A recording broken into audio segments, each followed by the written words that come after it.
So, I've talked about family dynamics before a few times, but I wanted to revisit the topic in this video in a different way. Today, we're going to discuss the traditional family unit of a husband and wife and their 2.5 children. It's definitely been a pervasive image of what a family is supposed to look like in the Western world, although it doesn't really reflect the reality of what most family structures look like now. And there's been a fair amount of messaging in American conservative media that implies or just says outright that many of society's problems would be fixed if most people could just become part of this marriage and a couple kids formula. Why is that particular type of family so glorified still today? And is it actually better in some ways than the new types of families we've been seeing more of lately? And I just want to be clear, there is no wrong type of family, except maybe an abusive one. Basically, I want to know what all the hype has been about and why a significant number of people consider that to be the gold standard to this day. If a married couple and 2.5 kids was so amazing, why? Like, what was it about society or culture that made these families thrive and make having a family like that become a dream for so many people at that time and in the future? Another topic I'm going to touch on is the village of, the saying, it takes a village to raise a family. So there's some elements that aren't part of the immediate family that are involved in the caretaking and child development process that might not be so obvious when we think back to the traditional family units of the 50s. Did parents used to have more help from extended relatives or neighbors? What else was involved in building family relationships? How did a community of families used to interact with each other, and why are families so isolated now? And we're going to get into the title of this video. Even if nuclear families are so great, I'll explain why it just doesn't make sense to be the standard anymore, much less the dream for the next generations. So I know I called out the 50s, but I think the married with a couple kids family was really in its prime the whole post-World War II era in America, from the 50s well into the 70s. So in 1970, 67% of Americans ages 25 to 49 were living with their spouse and at least one child. And as of 2021, that percentage has dropped all the way to 37%. The types of households that have all increased since the 70s are people cohabitating with kids but not married, cohabitating without kids, so basically roommates and non-married couples, single adults with kids, married without kids, and living with other family members. I'm guessing that last one is a lot of young people still living with their parents or other family members like siblings.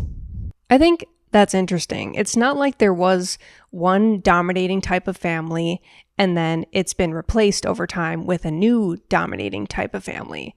In true American melting pot fashion, the share that the traditional family unit has lost has been replaced with a bunch of new types of different households.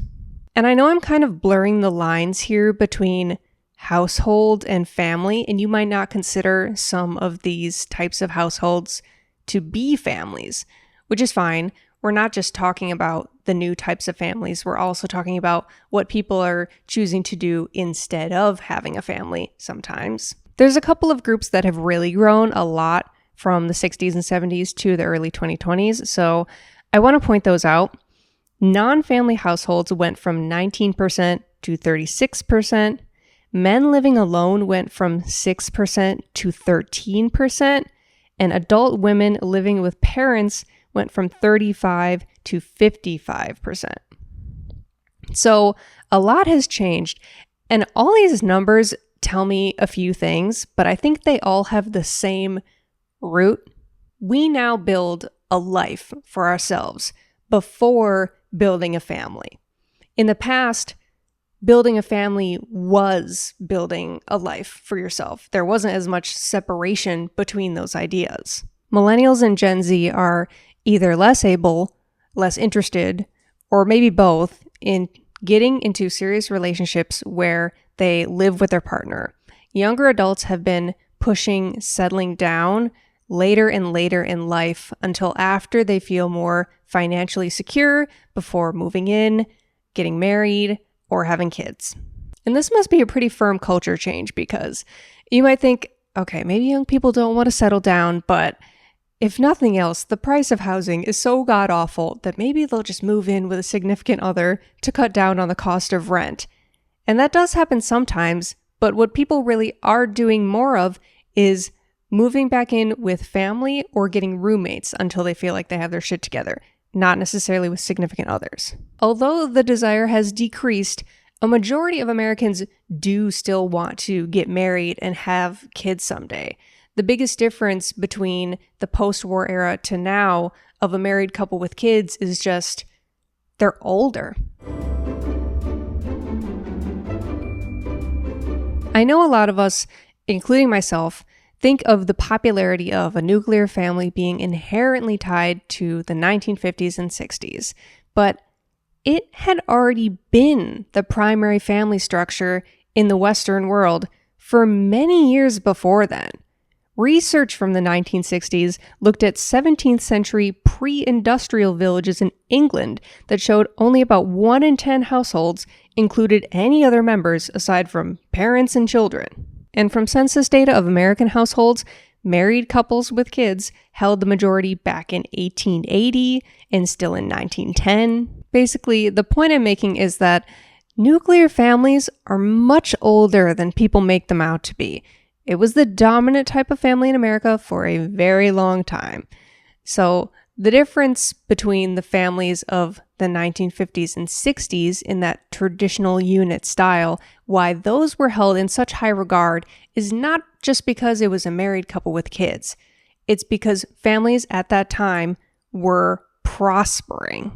They had good jobs and houses and cars. Their kids were getting a solid education, and there was plenty of food on the table. And I would argue when your basic needs are met, it's much easier to go up the hierarchy and achieve greater happiness in your life. I don't think that the happiness and success of a lot of people at that time can be attributed necessarily to being married or having a couple of kids at home, because we already had that for a long time. There had to be a number of other factors that were enabling these families to thrive. 2 reasons I want to mention are, number 1, federal investment in education, and number 2, thriving labor unions. In the 40s, FDR passed the GI Bill, which gave federal assistance to millions of Americans coming back from the war to pursue more schooling and buy houses. In a 20-year time period, the percentage of Americans with college degrees doubled from 5 to 10%, and it really kick-started a prioritization of higher education in this country, encouraged by the federal government. In the 50s, federal spending on education grew significantly from 2.6% of the GDP to 5.7% in the 70s, where it kind of started plateauing. Also, to my point about labor unions, membership in the 50s, 60s, and 70s skyrocketed. 1/3 of Americans were part of a labor union, which is crazy high. So what does this have to do with families? Higher education, job stability, and increased bargaining power for improved wages meant that American people were able to buy nicer houses and have multiple kids who would grow up not just with their needs covered, but with wants covered as well. Consumers having disposable income and buying more means that companies hire more. There's less unemployment and increased tax revenues to the government so that they can continue funding federal programs. When the economy is booming, the middle class is thriving, and these nuclear families were doing very well. It was feasible to have a single income family. It wasn't just about the build of a married couple with kids. It was about these families thriving financially to allow for a good life. But now I want to talk about if they were thriving socially. There has been loads of discussion about the rise of individualism, particularly in America and other first world countries. And I'm not going to try and say that individualism wasn't a big thing until after the 50s and 60s, because honestly, I think the seeds of American individualism were planted when Europeans first came over to this continent and decided they had a right to take it, which is pretty self-important, and that happened well before the post-war era. But comparatively, I think the 50s and 60s were maybe less individualistic than time periods before and certainly after. In my opinion, there's a pretty good case for those nuclear families having a real solid village around them to support and make family life more appealing and easier. Immediately after the war, only a quarter of Americans lived in suburbs, but that was the beginning of the shift away from rural and urban. Now, over half of Americans live in suburban areas. And say what you will about suburbs, but it's like this bubble of family-focused life. It's about your neighborhood and the people in it. Suburbs can be a great place for building a community and a village. According to a Pew study from this year, 78% of people ages 18 to 49 know just some or none of their neighbors, and the amount of neighbors we know and trust has been declining. I feel like the neighborhood ladies of the past would be horrified. Back in the day, there was block parties and unplanned dropping by visits and borrowing the lawnmower when yours broke and bringing soup down the block when you heard another family's kid was sick.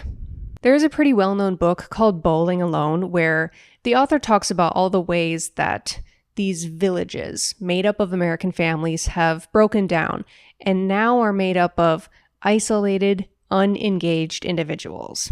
Membership in clubs, parent-teacher associations, labor unions, volunteer groups, religious organizations, and bowling leagues were all peaking around the 1960s. There was this thriving social capital, which allowed people to connect and have a support network and talk about raising kids and how to have a good married life. Unfortunately, I do think that there was this culture of politeness that held people back from opening up about more serious struggles because of embarrassment.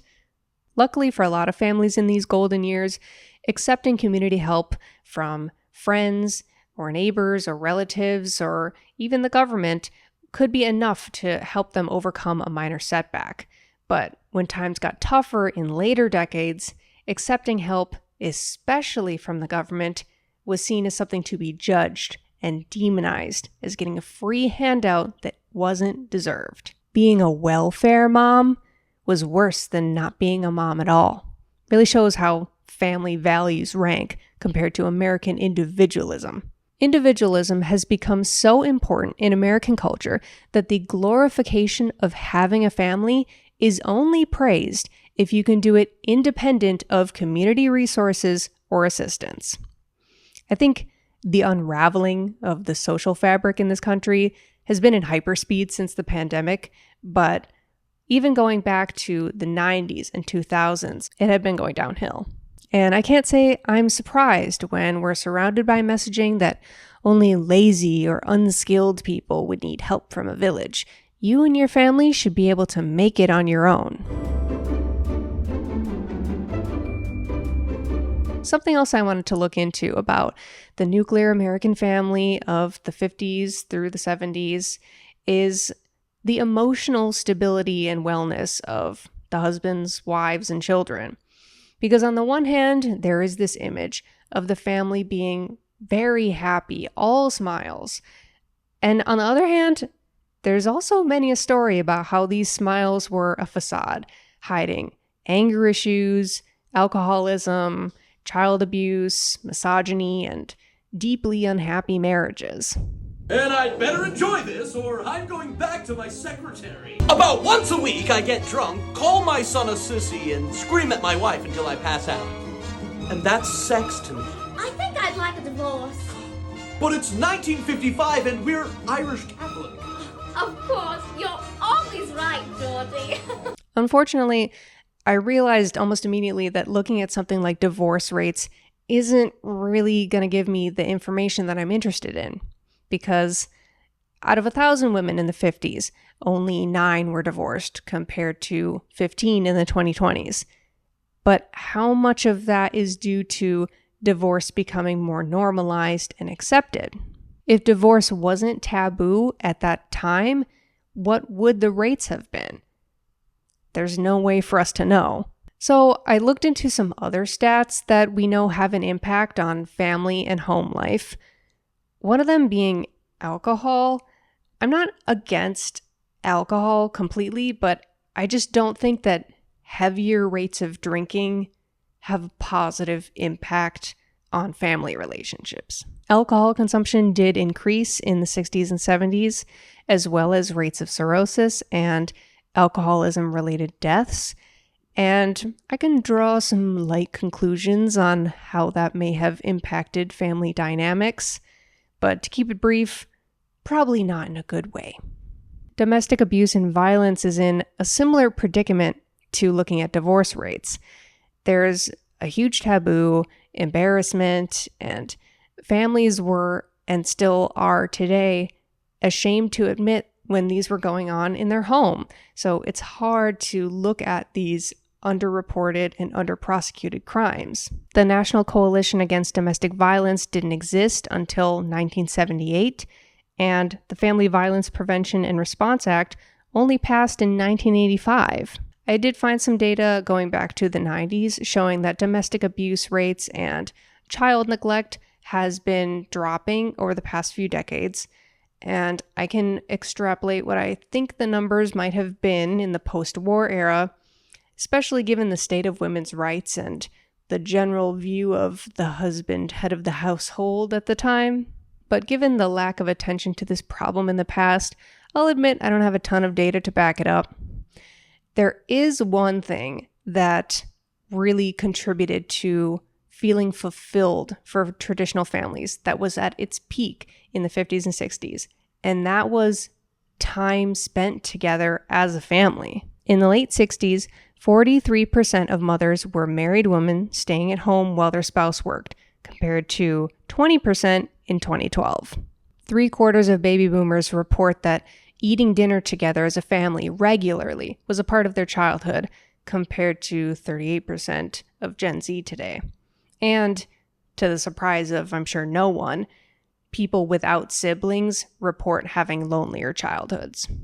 Overall, I think these traditional nuclear families of the past definitely had their own problems. Pressure to keep family problems hidden without general public support or attention, worse access to family planning methods to actually be able to have the family that you wanted. The threat of the Cold War was looming. But they also had strong social ties, a support network both in their community and at the government level, and a thriving economy, so at least you could sleep at night knowing your family had what they needed. So what happened? Based on everything I've looked at so far, these nuclear families of the past actually were pretty good in a lot of ways. Having a committed, stable relationship and a partner to share your life with, and having children provides a lot of joy and fulfillment for a lot of people in the past and still today. Why is this no longer the dream for the current and next generations of Americans when we're thinking about what we want our lives and futures to look like? And just as a reminder, a majority of Americans do still like the idea of being married and having kids someday. Although that kids one is in danger, I would say it's hovering right around the 50% mark of US adults who say they are unlikely to ever have kids. Even if someone wants to be married and have kids, or if someone wants to be or be married to a stay-at-home mom, which, by the way, even in the mid-2010s, a majority of Americans agreed that that was the better option compared to having both parents working, this may feel more like a pipe dream now than an actual goal. There's a lot of reasons why I think this is the case, but I'm just going to talk about two for now. The first being the general cultural sentiment of young people of defeat and exhaustion when it comes to working towards achievements. And the second being the casualization of society and how that goes against the formality of having a traditional family. So the first part about pessimistic attitudes, I actually feel like I am a great example of this. Even when I was a kid, I never really felt like I wanted big dreams. I wanted realistic dreams, things that I actually thought were achievable. And I know that might sound kind of sad for a kid, but that's honestly how I've been as long as I can remember. And I'm sure that has something to do with fear of failure. But I know I'm not the only one who feels this way. Over 60% of Americans feel less confident that they will own a home in their lifetime compared to 5 years ago. And this poll showed 80% of Gen Z believe they are priced out of home ownership. If you truly think, and maybe you're right to think so, that you'll never own a house, then the dream of having kids almost feels ridiculous. The financing of children costs way more than a house does. So it's like, why even bother trying when it's that far out of reach? With individualism being more pervasive than ever, this pressure to create a great life for yourself before you're good enough to involve a spouse or kids, we feel like we'll never get there. It's such an impossible task. Why try and push this giant boulder up a mountain? And going back to my previous point about casualization, I don't even know if that's the right word, but I feel like society has become less formal and polite in a million ways over time. I could make a whole video about that, but clothing, workplaces, communication, romantic relationships, the stigma and hush-hush pointing and judgment of non-traditional families like gay couples or unmarried parents or single parents is not gone in society today, but it's much more casual and treated with a lot more acceptance today than in the past. I think at least some of the people having traditional families in the post-war era were doing so with at least part of the motivation being fear, to fit in with the crowd. So if people today are feeling more comfortable to build different types of families or not build a family at all, to not feel like they have to fit into any particular mold, as long as they're happy and fulfilled, then more power to you. Like I said at the beginning of this video, there is no wrong type of family, except for the ones where the members are hurting each other or they're just not happy. The traditional structure of families of the past can be great. They can still be great today. They can also be not so great. It depends on a lot of other factors, like your community and your economic status, and just the fact that people are different. Some women are amazing mothers. Some aren't. Same goes for fathers. I think that we're in a better position today when it comes to sex education and birth control, so that people can choose to not have kids if they want to. There's still a ways to go in that process. I have some suggestions of how we can improve, but it's been a long road, and we're better now than we used to be in the post-war era. I'm glad that less young people today say that they feel tons of pressure to get married if they don't want to. However, I also really want the next generations in this country to be able to get married and have kids if they do want to. Even though I don't ever plan on having children myself, it still makes me sad to hear people say, like, oh, I would love to have kids someday, but I just can't afford it, or I'm too afraid to bring a life into this world because I don't want to feel responsible for my kid having to grow up with all this shit. That is depressing, especially when I feel like these concerns should be fixable. Having a thriving and financially stable majority of the population with communities that support each other and their families is very possible. We've had it before. We still have it today in certain areas. It just needs to be on a greater scale.